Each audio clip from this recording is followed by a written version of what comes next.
No, it's fine. It wasn't going to be a question. I just wanted to sort of give a quick explanation on what white flight is and what redlining is for people that may not be familiar.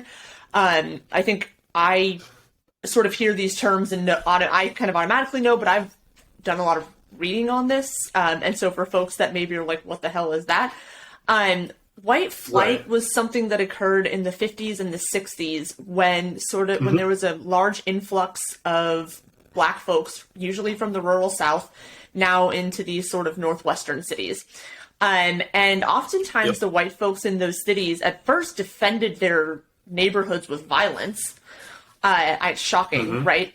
And then when it became clear that this wasn't really going to work, that people were still going to come, they were still going to live, and that actually, like, even before you start seeing the, like, main Supreme Court cases that call for desegregation, or not call for it, but demand it, you see these people, this white middle class, just fleeing the city and going to the suburbs where they can get away, one, from, I think when people are trying to put it nicely, they say, like, population pressures. But in reality, the population pressure was just that they didn't want to be around all of these Black people that were then moving into the city. So that's sort of the general idea of what white flight is, and you can read tons and tons about it. Redlining, if you want to deep dive on it, I've recommended this book about 50,000 times. The Color of Law by Richard Rothstein. So good. I just plug that whenever I can, because I remember reading it probably, 5 years ago, and my mind was just like, pfft. Not because I didn't realize that our government was always a piece of shit and, like, discriminatory and intentionally racist, but to see it all laid out that way is really useful and eye-opening. So redlining, I'm just going to pull this from an article, but it says redlining is a discriminatory practice in which services such as financial or otherwise are withheld from potential customers who reside in neighborhoods classified as, quote, hazardous to investment. Now, you probably don't need me to tell you that something like considered hazardous would be a neighborhood with Black people in it in the 50s, 60s, etc., right?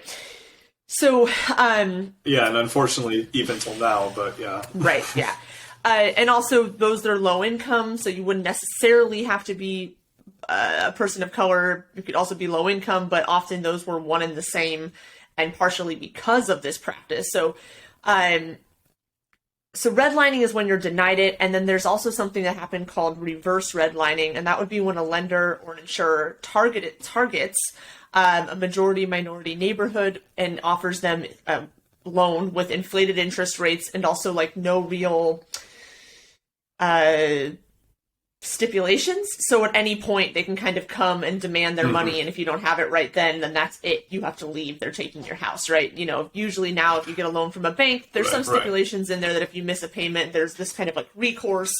There's a way to get back on track. They have to do it in this amount of time. They can't, there's a whole bunch of things that go along with it. But because these sort of lenders or insurers were white and there were no laws around this then, or at least no laws that were being enforced, they could offer you this loan with an incredibly high interest rate. They're the only people offering you a loan, and you're trying to get a house because house is how you build generational wealth.